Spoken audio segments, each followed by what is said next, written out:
Hello, so if you looked at the title of this video, we are going to be making a beanie. We are going to be crocheting a beanie. Yes, that is correct. I already started, but I noticed that I actually grabbed the wrong hook, so it's a little too tight. At least I noticed this during the first group. But yeah, so I'm just gonna go ahead and do it all over again, but it is okay.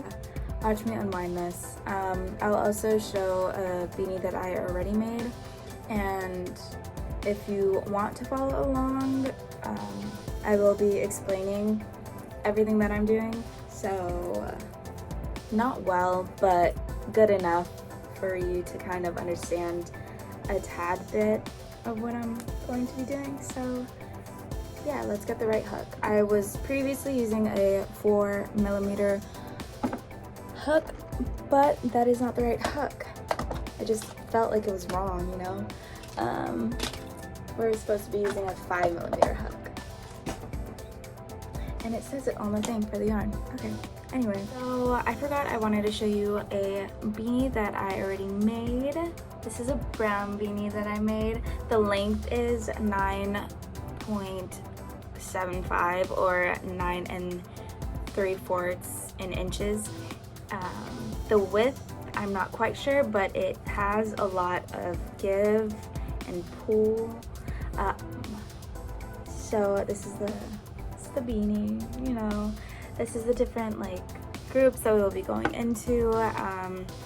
Each section I go into, we're just using slip stitches and single crochet, so it's definitely beginner friendly. The only difficult part is doing the top part, like the little circle. I'll explain it, but yeah. And then this is the little star that we'll go into. I think the star looks a lot more lovely than how I was doing it previously. And yeah, so that is all. Let's go into this red one. So we're doing 40 stitches as our starting chain for the top circle, and I'll also explain how we make the circle once we get to it, but about 40 stitches. I usually count, but right now I'm just gonna guesstimate. And also I'll do like time lapse later on because yeah, crocheting takes forever. This project takes me maybe 5 to 6 hours, so if you are following along, it's the project for the day. This is about right. Okay, so we have about 40 stitches with our starting chain. Our starting chain should look like a little braid, no twisties, and we are going into that first chain right there. Go into it, and we are gonna grab our working yarn and make a slip stitch. So slip stitch, we have 2 on our hook, and instead of grabbing another one like we do with the single crochet, we are just slipping right into that part. And now we are going to be making our chain of 39, and we are going to be working with 38 stitches once we get to our first row. So we have 39 stitches, and we are working with 38 because we skipped that first stitch right there. And for a single crochet, we're going into our back loop, looping our yarn. We have 2 on our hook. Loop our yarn again towards us and pull through those 2. And we're going to be doing that for all of the first row, and then once we get to the end, I'll explain how we attach it to our circle for the top. Okay, so we are at our last 39th stitch. If you are a beginner, I highly recommend to keep count of your stitches every single time that you're doing a row, just so your project doesn't come out wonky. I know when I first started, that happened a lot when I was doing the blankets. That's what I started with, doing blankets. But yeah, we have our circle, it's open, and we're going into our circle and grabbing our working yarn and making a slip stitch. So we have 2 on our hook. I'll go slow. We have 2 on our hook, and we're going through that first one instead of getting more like we do with the single crochet. And then we're chaining 1, flipping our work, and you will see like 1, 2 on that third one. That's where we're going into. That's where we start. We're never going into those first 2 stitches that we have there. And we are going into the back, only the back part. There's 2 loops on each side of the braid. So you can see there's a braid, there's 2 parts. We're going the one that's away from us, so the farthest one, or the back stitch, or whatever it's called. And then we are doing a slip stitch this entire row, and for 3 rows total. Each group starts with a single crochet row and then 3 rows of slip stitches, and we're slip stitching in the back loop. And when we're doing the, I'll show in the second group, but when we're doing our single crochet row, we're going into both of those loops instead of just the one that's farthest from us. I'll show you again because it's easier to see in the middle, because this part, it has like a string and it's confusing sometimes. So that's the one that we just worked in. I don't know, can it focus on you? We're going into that back loop right there, grabbing our working yarn, and we have 2 on our hook and looping. So we have 1 on our hook. I know there's a lot of like better tutorials on how to do the basics if you are a new beginner. That's basically the pattern. Usually when I'm doing this, I like to put on a new TV show and get through like 7 episodes and almost finish it, because it is a day project, you know. And I also like to make the loops a little bit looser, just so when we're doing our next row of slip stitches, it's not very difficult to get into it. And we're at the last one right here. Kind of hard to see, but I like to go through both. You don't have to, but I find that it gives a tighter fit when it's on your head, so it's not like gonna fly off.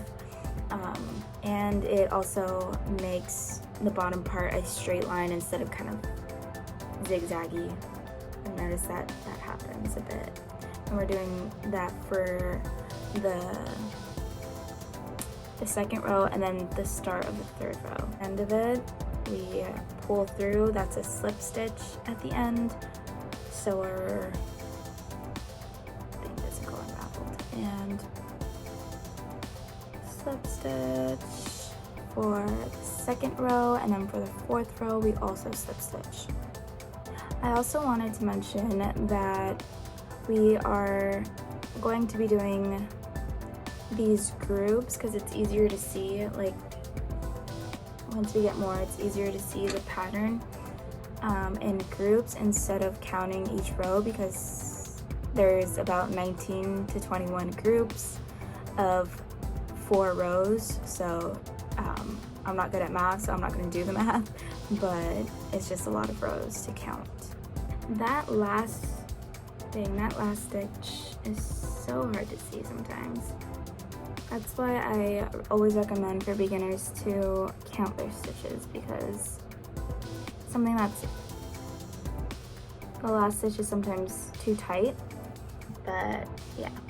Okay, so we're at the end and we're gonna go through our circle, inside our circle, and grab our working yarn. Our working yarn is what's attached to the ball.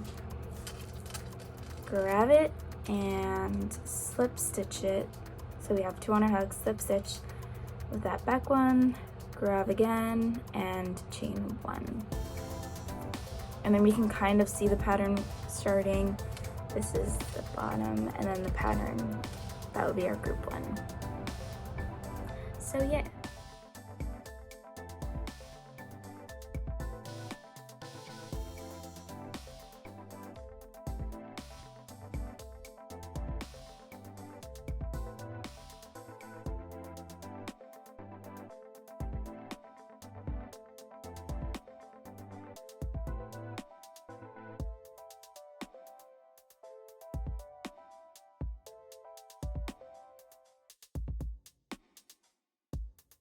So we are back with 4 groups finished. I just started doing the 5th group, but you can kind of see the pattern now. There's group 1, 2, 3, and 4, and then the 5th one is starting right there. And again, for these groups, we're doing 4 rows in each group. We're doing 20-ish groups. The first row of each group is a single crochet, and then the next 3 are slip stitches, single crochet, as you can see, and then I'll just demonstrate a slip stitch right next to it, even though I'm not keeping it there, back loop, and like that. And when we come back, we will have all 20 groups done, and we will start stitching it together. Okay, so we are at the end of our beanie. This is what it should look like if you're doing it. We have 20 groups of the 4-row pattern. This is the back side, and this is the front side. So we have 20. And you should have had like a little bit extra, so we just shifted over for it to be even. Now we go into the sewing part of this project. What I like to do is cut off a really long tail because I never know how much I need and I always undercut. So I do about, do a little bit more, just in case. And pull through that last stitch and get a needle. Let's do a short. The shorter the better, I believe, for this one. Sometimes I like the longer ones if I'm like weaving in the ends, just so it's doesn't take as long. And then you thread the needle with the yarn, kind of, since, see, these like special needles have bigger threading part. Thread it through, and we are sewing it inside out. So the flatter part, the part that would look like this, that's the inside. All right. So what I prefer doing is getting one part of the chain for each side. So I start by just threading it through that back part so it's even, and then I go through every single stitch and loop one and the back, kind of like how we do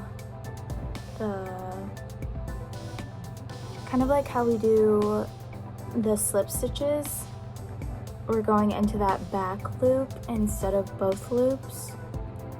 For that first section, it's kind of easier because it's the starting chain we're working with, and then the last one, like that. And then sew it all the way down, and then we do the star at the top. And then at the end, we weave in all of the leftover strings. That's the worst part for me, I believe. Because when I'm doing like bigger projects, it's just a lot of weaving. It takes longer than the actual crocheting, to be honest. It didn't take me as long as I thought it would. It took me maybe 3 to 4 hours instead of 6 hours. I was able to take a break to eat as well, around 5, so like 2 hours ago. And I like going into every single stitch just so it's even and not like crooked or you know, like it's lined up, making sure it's lined up as well. So this is the part that I'm still stitching together. But yeah, going into every stitch, making sure there's no like holes too. That's why I like going into every chain. And also it may look like I'm pulling it really hard, but I'm really not pulling it hard. I make sure that it's not too tight or like pulling through too much, because then it'll cause a tension, and we don't want that. We do not want that. This is all that's left from that skin of yarn, from 180, and then this is left. So I think this is about maybe 60 yards. I'm rambling. Okay, so we are at the end. This whole side is sewed up, nice and seamless as well. Oh, you can see the seam just slightly, but not really at all. So that's kind of cool. The star. So I used to do 4. I used to do like this, but I find that it leaves a weird lump when I do that. So I started doing a star instead. So I kind of estimate yeah, just like that. If I were a real pro, I would pin it with some pins like these, but I like to estimate because I like every one of my things to be unique in their own way. So if you do have access to those pins, definitely do that with this one at least, because it's kind of difficult to shift around, making sure every piece of the star has like enough space, so it's not like there's a gap or anything like that. So each part has like about an inch, I would say.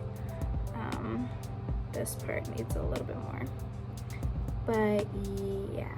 So I pinch it where I want it to end and just loop. So there's that, and then okay, let's see.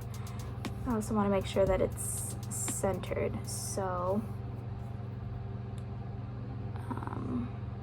where the circle is, I try to get as close as possible to there, just so there's no bunching or uncomfortable feeling when someone is wearing the beanie. And so I do that. I do about 4-ish, and then at the end I go back to that first one, because I do front and then back over, because for these next ones I have to go this way and then back this way to get to the next section.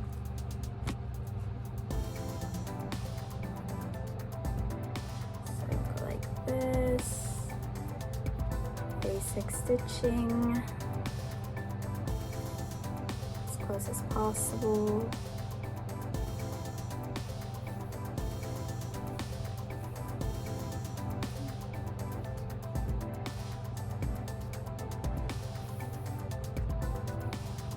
That, and then at the end of it, I really try to make sure that there isn't any holes. So there's like a lot of longevity. And then that to kind of make an X from where I previously did my stitch. That. See, you have two sections of the star, and then the third. And it's also easy to like line it up after you kind of get the map of it. We have the 3 pieces, and now I'm just sewing kind of randomly the middle section just so there's not a hole in that middle, and kind of doing it tightly just so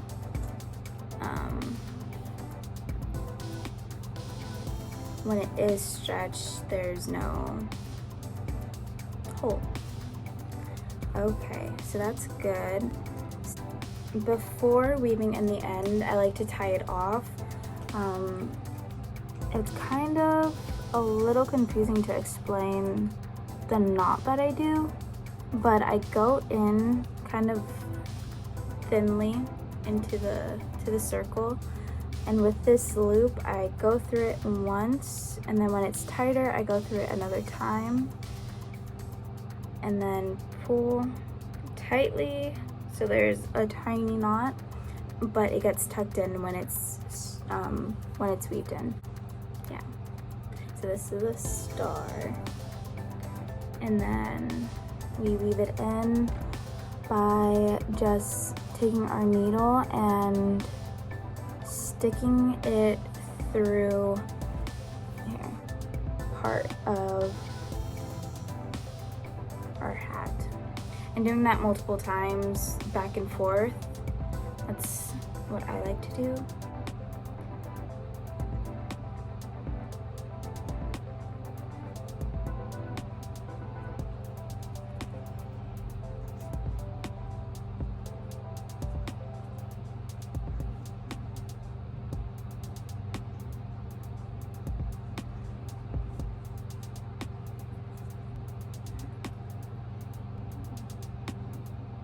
This is why I like using my shorter needle, because it slips out of the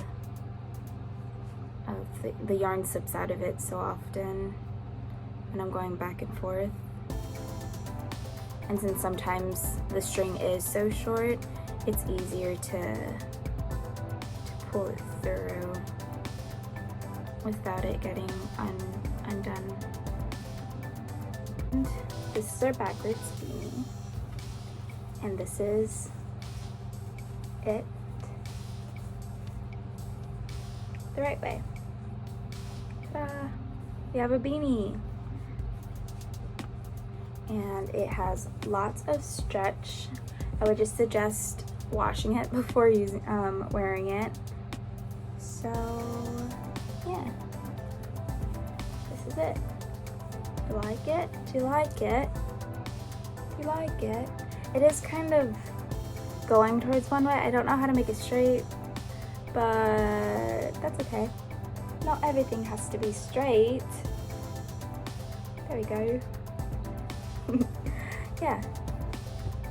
I love making these because it's not the easiest thing I've made. I think the easiest things are the bee that I make, and what else? Some of the bags that I've made are kind of easier. Definitely the blanket's the easiest though, because that's just a double crochet and you're using like a bigger chunky yarn. But yeah, that's our video for today, making a red beanie. I hope you guys enjoyed and learned a little bit. If you followed along, that's kind of awesome, and I would love to see, to be honest. Like, that's kind of cool if you did follow along. But if not, it's totally cool too. I'm glad that you watched, and watch me make a beanie and make a tutorial on how to make a beanie, because I just love making these. Oh yeah, and look at the top. See, it's just a lot nicer. It looks more like a beanie. You know, it has more loops than just four. Thank you for watching. Bye.